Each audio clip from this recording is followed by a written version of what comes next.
السلام علیکم ورحمۃ اللہ وبرکاتہ۔ الحمد للہ کفا وسلام علی عبادہ الذین اصطفیٰ، اما بعد۔ قال النبی صلی اللہ علیہ وسلم طلب العلم فریضۃ علی کل مسلم۔ محترم ناظرین، اللہ کے فضل و کرم سے اور اس کے احسان سے ہم باب و قضاء الحاجہ کے باب میں داخل ہو چکے ہیں اور تقریباً 3 احادیث ہم پڑھ بھی لیے ہیں۔ آج کے حدیث میں ہم بہت ہی اہم بات کو جانیں گے، کیونکہ آج کے اس حدیث کے اندر ہم جاننے والے ہیں کہ کس جگہ یا وہ کون سی ایسی جگہیں ہیں جہاں پر قضاء حاجت کرنے کی ممانعت ہے، جہاں پر انسان قضاء حاجت یعنی اپنی حاجت کو یعنی کہ پیشاب پاخانہ نہیں کر سکتا۔ یہ بہت ہی اہم بات ہے، کیونکہ اگر ہمیں یہ اس چیز کا علم رہے گا تو ہم قضاء حاجت کو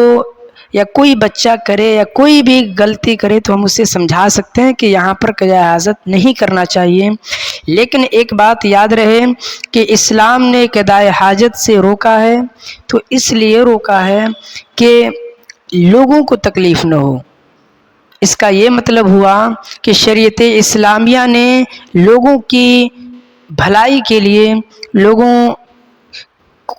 لوگ اسے برا نہ سمجھ لیں یا جھگڑے کی نوبت نہ آ جائے، اس لیے ایسی جگہوں پر روکا ہے تاکہ آپسی تعلقات بھی قائم رہے، جھگڑے بھی نہ ہوں اور ہر انسان اپنے اپنے طریقے سے اچھے سے زندگی گزار سکے۔ یہ سب سے بڑا مصلحت ہے۔ اصل منع کرنے کا سبب یہی ہے کہ لوگوں کو اذیت سے روکنا ہے، لوگوں کو تکلیف نہیں پہنچنا چاہیے، اس لیے قضاء حاجت سے کچھ جگہوں پر روک دیا گیا ہے۔ بہرحال ہم تفصیل سے بحث کریں گے۔ آپ آئے ہیں، سب سے پہلے ہم حدیث کا اعراب دیکھ لیتے ہیں، اس کے بعد ترجمہ دیکھیں گے، پھر حدیث سے جو مسائل استنباط ہو رہے ہیں وہ بھی جاننے کی کوشش کریں گے۔ تو مغیرہ بن شعبہ رضی اللہ عنہ کی حدیث ہے، یہ روایت کرتے ہیں، عن المغیرۃ بن شعبہ رضی اللہ عنہ قال قال لی النبی صلی اللہ علیہ وسلم خذ العداوۃ فانطلق حتى توارى عنی فقضى حاجته متفق علیہ۔ اسے بخاری اور مسلم نے روایت کیا ہے۔ بخاری یعنی محمد بن اسماعیل، جن کی وفات 256 ہجری کے ہوئی،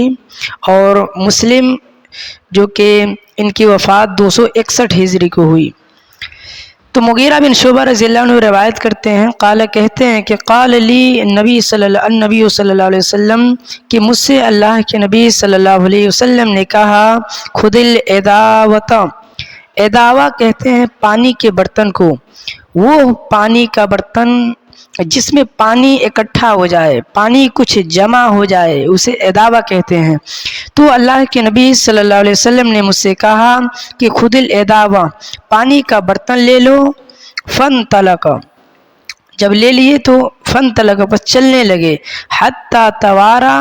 یہاں تک کہ چھپ گئے، انی، مجھ سے،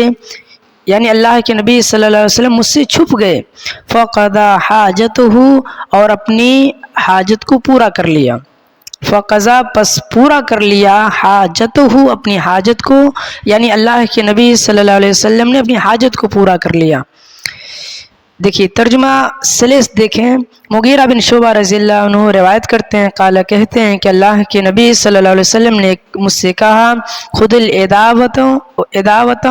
کہ پانی کا برتن لے لو، ڈول لے لو، فانطلق، پس چلنے لگے، حتی توارا عنی، یہاں تک کہ مجھ سے چھپ گئے۔ توارا کا معنی ہوتا ہے، یہ دیکھیے تفاعل سے آتا ہے، یہ تفاعل میں مشارکت ہوتی ہے، یعنی ایک دوسرے سے، یعنی مغیرہ کہتے ہیں مجھ سے اللہ کے نبی چھپ گئے، اور پھر اللہ کے نبی یعنی دونوں آپس میں اس طریقے سے چھپ گئے کہ کوئی دوسرا نظر ہی نہیں آ رہا۔ تو حتی توارا، یہاں تک کہ یہ چھپ گئے، انی، مجھ سے، فقضى حاجته، اور اپنی حاجت کو پورا کر لیا، متفق علیہ، اسے بخاری اور مسلم نے روایت کیا ہے۔ یہاں پر جو سب سے اہم بات جاننا ہے وہ یہ کہ توارا انی، مجھ سے چھپ گئے، یہ اہم ہے یہاں پر۔ تو اس حدیث سے اصل استنباط اسی نقطے سے ہمیں نکالنا ہے کہ جو راوی یعنی مغیرہ بن شعبہ کہہ رہے ہیں کہ اللہ کے نبی مجھ سے چھپ گئے، تو اس سے معلوم ہوا کہ قضائے حاجت کرنے والے پردہ کا انتظام کرنا چاہیے، یا تو اگر پیشاب و پاخانہ کرنے کے لیے گیا ہے، سب سے پہلی بات پیشاب و پاخانہ کرنے کے لیے کسی صحرا میں کسی میدان میں گیا ہے تو ایسی جگہ پر بیٹھے جہاں کوئی لوگ اسے دیکھ نہ سکیں۔ یہ پہلی چیز کہ ایسی جگہ پر بیٹھنا چاہیے کہ جہاں پر کوئی لوگ اسے دیکھ نہ سکیں، ایسی جگہ قضائے حاجت کرے جہاں لوگ اسے نہ دیکھ سکیں۔ پہلا مسئلہ یہ ثابت ہوا کہ ایسی جگہ قضائے حاجت کو پورا کرے جہاں لوگ اسے نہ دیکھ پائیں۔ دوسرا مسئلہ یہ ثابت ہوا کہ قضائے حاجت کرنے والے کو یعنی پیشاب و پاخانہ کرنے والے کو پردہ کا انتظام کرنا چاہیے۔ اگر کوئی ایسی جگہ پر ہے تو وہاں پر پردے کا انتظام کرنا چاہیے، اس طریقے سے کہ اس کا شرمگاہ کسی کو نہ دکھ سکے۔ تو یہ بات ذہن کے اندر ہے۔ ہم بہت پہلے بھی بتا چکے ہیں کہ ہم بس یہاں پر مختصر نقطہ کو آپ کے سامنے رکھیں گے۔ مشکوٰۃ شریف جب پڑھائیں گے تو اس کے اندر ہم تفصیل سے بحث کریں گے، یہ ساری چیزیں سارے احادیث مشکوٰۃ شریف کے اندر آئیں گے۔ یہاں پر بس آپ کو مختصر بتانا یہ ہے کہ قضائے حاجت کرے ایسی جگہ جہاں پر لوگ اسے نہ دیکھ سکیں۔ ٹھیک، آئیے اگلے حدیث کی طرف۔ اگلا حدیث ابو ہریرہ رضی اللہ تعالی عنہ سے ہے۔ ابو ہریرہ رضی اللہ عنہ کو آپ جانتے ہیں کہ ابو ہریرہ رضی اللہ عنہ وہ صحابی رسول ہیں جن سے سب سے زیادہ احادیث ہم تک پہنچی ہے۔ یہ ابو ہریرہ یہ وہ صحابی ہیں کہ ایک ایک حدیث کو پانے کے لیے کئی دن بھوکے رہتے تھے، صفہ پر لیٹے رہتے، کھانا کہیں سے مل جاتا تو کھا لیتے ورنہ کھانا بھی انہیں نصیب نہیں ہوتا۔ یہ حدیث سیکھنے کا ان کا شوق تھا۔ ابو ہریرہ رضی اللہ عنہ اسلام لانے سے پہلے ان کا نام عبد عمرو یا عبد شمس تھا۔ یہ آپ ایک نقطہ نوٹ کر لیں کہ ابو ہریرہ اسلام لانے سے پہلے ان کا نام عبد عمرو یا عبد شمس تھا۔ ٹھیک، اور اسلام جب لائے تو ان کا نام عبد الرحمن ہو گیا۔ ٹھیک، ابو ہریرہ اللہ کے نبی نے بلی رکھتے تھے، اس لیے اللہ کے نبی نے انہیں ابو ہریرہ کا لقب دے دیا کہ بلی کا باپ، یعنی بلی رکھتے تھے اس لیے اللہ کے نبی نے انہیں ابو ہریرہ کا لقب دیا۔ اور ان کی وفات جو ہے، ان کے وفات کے تعلق سے 57 ہجری تاریخ میں آتا ہے کہ 57 ہجری کو وفات پائے، اور ان سے جو احادیث مروی ہے وہ 5374 احادیث ہیں جو ہم تک پہنچی ہیں۔ ٹھیک، آئیے تو ان سے دیکھتے ہیں کیا روایت کرتے ہیں۔ عن ابی ہریرہ رضی اللہ عنہ قال قال رسول اللہ صلی اللہ علیہ وسلم اتقوا اللاعنین الذی یتخلی فی طریق الناس او فی ظلہم، رواہ مسلم، اسے مسلم نے روایت کیا ہے۔ جب بھی میں مسلم کا ذکر کروں تو یعنی اس سے آپ ان کے وفات کی طرف بھی نظر دوڑائیں گے، یعنی مسلم بن مزاح الخشینی ان کا نام ہے۔ تو رواہ مسلم، اور دو چیز جب بار بار اگر آپ ان کے وفات کو ذہن کے اندر رکھیں گے تو آگے کام آئے گا آپ کے لیے۔ تو مسلم بن مزاح ان کے نام ہے اور ان کی وفات 261 ہجری کو ہوئی۔ تو ابو ہریرہ رضی اللہ عنہ روایت کرتے ہیں، قال کہتے ہیں کہ قال رسول اللہ صلی اللہ علیہ وسلم، اللہ کے رسول صلی اللہ علیہ وسلم نے کہا۔ ابو ہریرہ رضی اللہ عنہ کے تعلق سے ایک بات یاد رکھیں کہ یہ ہجرت سے پہلے اسلام قبول کریے، یعنی کہ اللہ کے نبی صلی اللہ علیہ وسلم کے ہجرت کرنے سے بہت پہلے انہوں نے اسلام قبول کر لیا۔ جب اللہ کے نبی صلی اللہ علیہ وسلم خیبر میں تھے، یعنی جنگ خیبر میں، تو وہاں پر ان کی ملاقات نبی صلی اللہ علیہ وسلم سے ہوئی 7 ہجری میں۔ ان کا تفصیلی ایک واقعہ ہے، اگر واقعہ بتائیں تو پھر یہاں وقت بہت دیر ہو جائے گا، مناسب نہیں، لیکن اتنا آپ یاد رکھیں کہ یہ اللہ کے نبی صلی اللہ علیہ وسلم سے 7 ہجری میں اللہ کے نبی سے ان کی ملاقات ہوئی، 7 ہجری میں، یعنی اب آپ یاد رکھیں، اب یہاں پہ آپ جوڑیں، جب 7 ہجری میں ملاقات ہوئی تو اللہ کے نبی کی وفات 11 ہجری کو ہوئی، یعنی کہ 4 سال اللہ کے نبی صلی اللہ علیہ وسلم کے پاس رہے، صحبت میں رہے، 7 3 10 1 11 4 سال، ٹھیک۔ تو یہ روایت کرتے ہیں، قال کہتے ہیں کہ قال رسول اللہ صلی اللہ علیہ وسلم، اللہ کے رسول صلی اللہ علیہ وسلم نے فرمایا، اتقو اتقو، تم بچو، اتقو کے معنی ایک ہوتا ہے ڈرنا بھی، کہ تم سب ڈرو، جیسے یا ایھا الذین آمنوا اللہ، اے ایمان والو تم اللہ سے ڈرو، یہاں پر اتقو تم بچو۔ جب بھی کسی عذاب کے سلسلے میں کہا جائے، جب بھی کسی عذاب کے سلسلے میں اتقو کا لفظ آئے تو اکثر وہاں پر بچنے کا حکم دیا جاتا ہے، کہ تم اس، جیسے یہاں پر لعنت والی چیز، تو لعنت والی چیز سے بچنے کا حکم دیا جا رہا ہے، کہ اتقوا اللاعنین، کہ تم 2 لعنت والی جگہوں سے بچو۔ اب 2 لعنت والی جگہیں کیا ہیں؟ پہلا، الذی یتخلی فی طریق الناس، یتخلی کے معنی ہوتے ہیں قضائے حاجت کو پورا کرنا، الذی جو یتخلی بیت الخلا کرے، یعنی قضائے حاجت کو پورا کرے، فی طریق الناس لوگوں کے راستے میں، تو پہلی چیز لوگوں کے راستے میں، جہاں پر لوگ آتے جاتے ہوں، لوگوں کے آنے جانے کی جگہ ہو، وہاں پر اگر بیت الخلا کر رہا ہے تو گویا کہ لعنت والی جگہ ہے، اور یہ لعنت کے مستحق ہے یہ۔ تو الذی یتخلی فی طریق الناس، جو لوگوں کے راستے میں بیت الخلا کرے، قضائے حاجت کو پورا کرے، ایسی جگہوں سے بچو۔ او فی ظلہم، یا ان کے سایوں میں، سائے میں، جہاں لوگ سایہ حاصل کرتے ہیں، درخت وغیرہ ہے، درخت کے نیچے لوگ آرام بھی بہت سارے لوگ کرتے ہیں، بہت سارے لوگ قیلولہ بھی کرتے ہیں، تو وہ سایہ کی جگہ جہاں لوگ سایہ حاصل کرتے ہیں، جہاں لوگ فائدہ حاصل کرتے ہیں، تو ایسی جگہوں پر بھی، ایسی جگہ پر بیت الخلا اگر کوئی کر دے تو ظاہر سی بات ہے ان کو تکلیف پہنچے گا، تو اسلام نے تکلیف سے روکنے کے لیے وہاں پر منع کر دیا کہ ان کو تکلیف نہ ہو۔ تو اس سے ہمیں سب سے بڑا درس یہ ملتا ہے کہ اسلام نے ہر شخص کی بھلائی کے لیے، ہر شخص کی عزت کا لحاظ کیا ہے، ہر شخص کو عزت سے مالا مال کیا ہے، کیونکہ اگر ایک انسان کوئی ایک خبر مل جائے کہ یہاں پر بیت الخلا ہوتا ہے، قضائے حاجت کو انسان کرتا ہے، ظاہر سی بات ہے وہاں پر کوئی انسان جانے کو تیار نہ ہوگا، کیونکہ وہ گندی جگہ ہے، تو ایسی جگہ پر اسلام نے منع کر دیا تاکہ ایسی جگہ پر انسان کو تکلیف نہ پہنچے، ٹھیک۔ تو اسے رواہ مسلم، اسے مسلم نے روایت کیا ہے، مسلم کی وفات 261 ہجری، ذہن کے اندر ہمیشہ رکھیے گا۔ اچھا، زاد ابو داؤد نے کچھ زیادہ کیا ہے، اور وہ معاذ سے روایت کرتے ہیں، والموارد، موارد کہتے ہیں گھاٹ کو، جہاں لوگ پانی پیتے ہوں یا کوئی جانور، ایسی جگہ جہاں پر لوگ پانی پینے کے لیے جاتے ہوں یا جانور پانی پیتے ہوں، یا سیدھے جملے میں یہ کہہ سکتے ہیں کہ ایسی جگہ جہاں پر لوگ اپنی ضرورت کو پوری کرتے ہوں،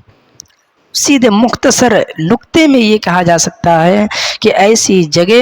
جہاں پر لوگ اپنی ضرورت پوری کرتے ہوں اسے گھاٹ کہتے ہیں، موارد کہتے ہیں۔ تو معلوم یہ ہوا کہ گھاٹ یعنی جہاں لوگ ضرورت پوری کرتے ہیں، وہاں اس کی ارد گرد بھی اپنی قضائے حاجت کو پورا نہیں کیا جا سکتا، ٹھیک۔ اچھا، اور ولی احمد اور مسند احمد کے اندر ہے، وہ روایت کرتے ہیں عبداللہ ابن عباس رضی اللہ عنہما سے۔ عبداللہ ابن عباس رضی اللہ عنہما یہ کون ہیں؟ یہ سارے اکثر لوگ جانتے ہیں کہ یہ مفسر قرآن ہیں۔ یہ عبداللہ ابن عباس مفسر قرآن کے نام سے جانے جاتے ہیں۔ حضرت عمر فاروق رضی اللہ عنہ انہیں مشیر کے طور پہ رکھتے تھے، ان سے مشورہ لیتے تھے۔ اب ان کے تاریخ کے تعلق سے ہم بہت پہلے بتا دیے ہیں کہ ہم راوی کے تعلق سے ابھی ویڈیو بنائیں گے، ابھی کچھ وقت نہیں مل پا رہا ہے، جس کی وجہ سے بنانے میں میں قاصر ہوں، لیکن انشاءاللہ ان تمام راویوں کے تعلق سے باضابطے ایک نوٹ بھی تیار ہوگا اور نوٹ آپ کے پاس بھیجا جائے گا، اور مزید ویڈیو بھی بنائی جائے گی تاکہ آسانی ہو آپ کو سمجھنے کے لیے۔ ان کی سیرت، ان کی تاریخ وغیرہ ساری چیزیں ذکر ہوں گی۔ تو عبداللہ ابن عباس روایت کرتے ہیں، او نقعمائن، نقعمائن کہتے ہیں جمع شدہ پانی، یعنی کہ وہ جگہ جہاں پانی جمع ہو، جہاں پانی رکا ہوا ہو، جسے کہہ سکتے ہیں کہ ہم لوگ جیسے بولتے ہیں گڈھا، گڈھا گڈھا یعنی جہاں پر پانی ٹھہرا ہوا ہو، جہاں پانی جمع ہو، اسے کہتے ہیں نقیمائن۔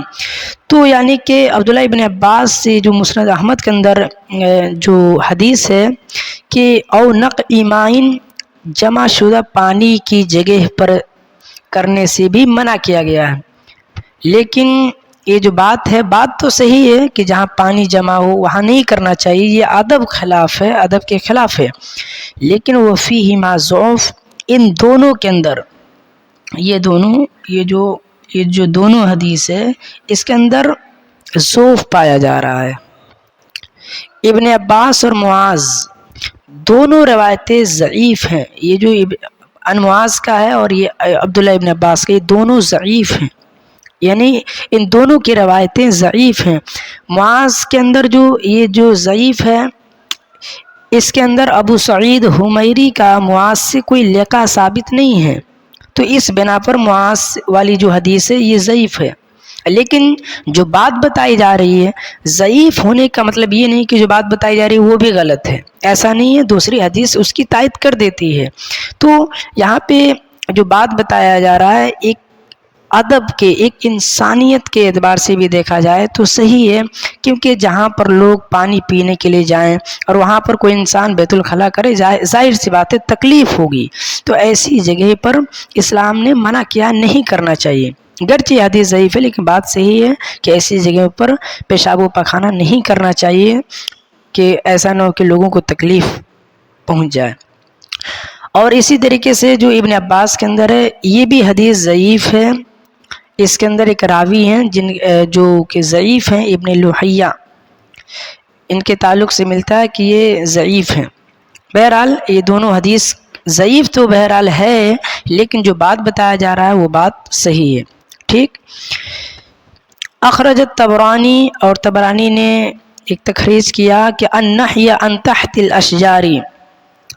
المثمرۃ وزفۃ النہر الجاری من حدیث ابن عمر بسند ضعیف۔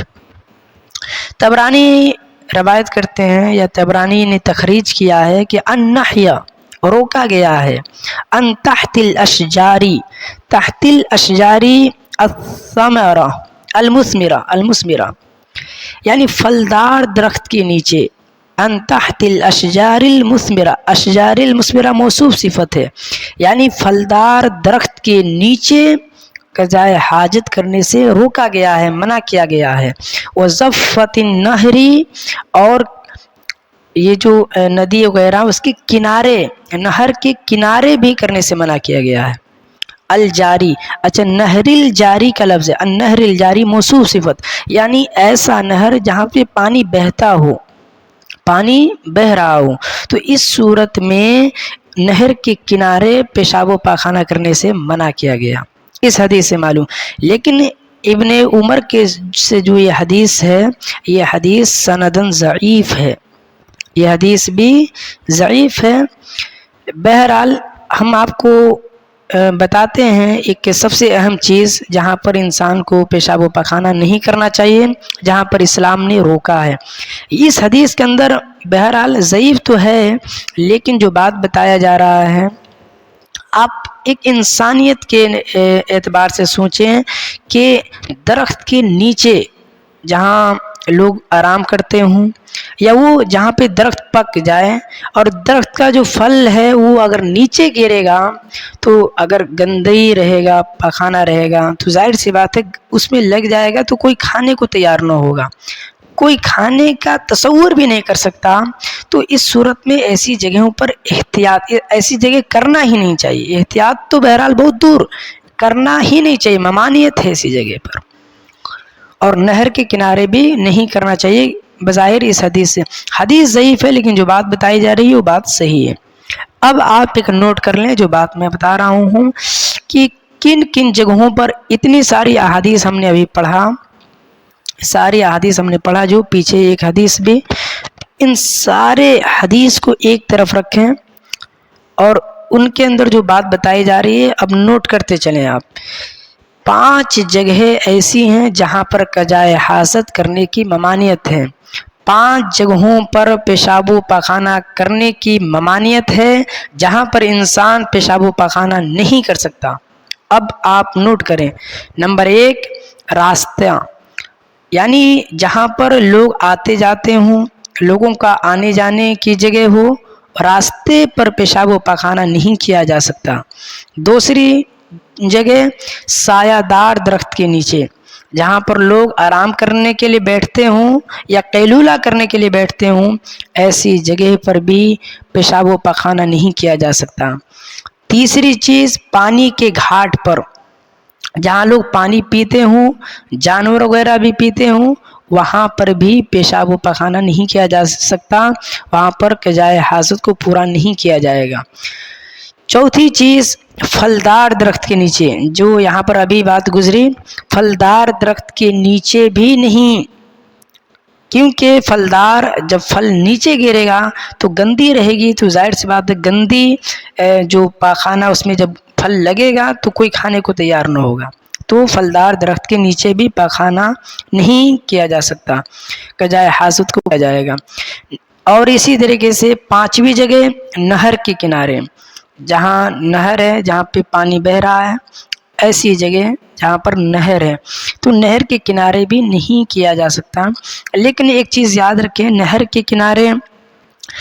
بسا اوقات تھوڑا سا جگہ ہوتا ہے جہاں پر لوگ آتے جاتے ہیں، تو اگر وہاں پر انسان نہر کے کنارے کرے گا تو ظاہر سی بات ہے کوئی نہر کے کنارے جانے کو بھی تیار نہ ہوگا، تو ایسی جگہوں پر پیشاب و پاخانہ قضائے حاجت کو پورا کرنے کی ممانعت ہے جہاں پر لوگوں کو اذیت پہنچے، جہاں پر لوگوں کو تکلیف پہنچے۔ اب اتنی ساری باتوں میں سب سے بڑی بات آپ کو یہ نوٹ کرنی ہے کہ ایسی جگہ جہاں پر لوگوں کو اذیت نہ پہنچے، لوگوں کو تکلیف نہ پہنچے، جہاں پر پیشاب و پاخانہ کرنے سے لوگوں کو تکلیف محسوس نہ ہو، تو ایسی جگہ پر کرنے کی اجازت ہے۔ بس یہ جو 5 جگہیں جو میں ابھی بتایا، یہ منع کرنے کا سبب اس کا یہ اس لیے ہے کہ لوگوں کو اذیت نہ ہو، لوگوں کو تکلیف نہ ہو۔ یہ ہمارا اسلام ہے میرے بھائیوں، کہ منع کرنے کا بھی سبب اسلام نے یہی رکھا کہ لوگوں کو تکلیف نہ ہو۔ یہاں پر یہ نہیں دیکھا اسلام نے کہ مسلمانوں کو تکلیف ہو، بلکہ اسلام نے ساری انسانیت کا لحاظ کیا کہ ہندو ہو یا غیر مسلم، سارے لوگ، سکھ عیسائی بدھ، سارے لوگ ایک انسان ہیں، انسان کو تکلیف ہوگا، اس لیے ایسی جگہوں پر پیشاب و پاخانہ کرنے کی ممانعت اسلام نے رکھی۔ امید ہے کہ آپ سمجھ گئے ہوں گے۔ اللہ تعالیٰ سے ہم دعا کرتے ہیں کہ اللہ تعالیٰ ہمیں کہنے اور سننے سے زیادہ عمل کرنے کی توفیق عطا فرمائے۔ انشاءاللہ ہم بہت ہی جلد اگلے ویڈیو میں ملیں گے۔